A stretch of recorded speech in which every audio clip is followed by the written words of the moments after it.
Welcome to BrainBlast, the podcast where we explode your brain with awesome science facts. I'm your host, Jordan. And I am Alex. Today we are talking about computers. I love my tablet. I use it to play games and watch videos of cats riding skateboards. Well, get ready to drop your tablet, Alex, because what if I told you the world's first computer was actually built 2,000 years ago? Wait, did ancient Greeks watch skateboarding cats? Not quite. Back in the year 1901, a group of Greek sponge divers, who are people who swim to the bottom of the ocean to collect sea sponges, found a shipwreck. Ooh, a sunken ship. Did they find treasure, gold, a pirate parrot named Steve? They found statues, coins, and a weird, rusty lump of green bronze.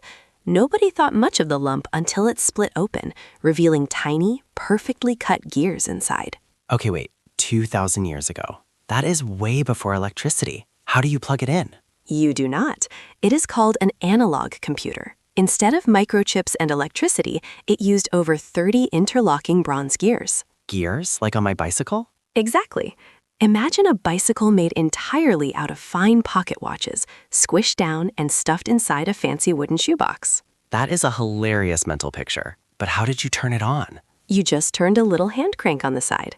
Turning the crank made all the gears move together at different speeds, which moved pointers on the front and back dials.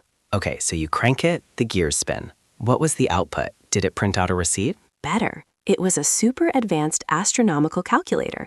It tracked the movements of the sun, the moon, and the planets. It could even predict lunar and solar eclipses. Whoa, so it was basically a pocket calendar for space? Precisely.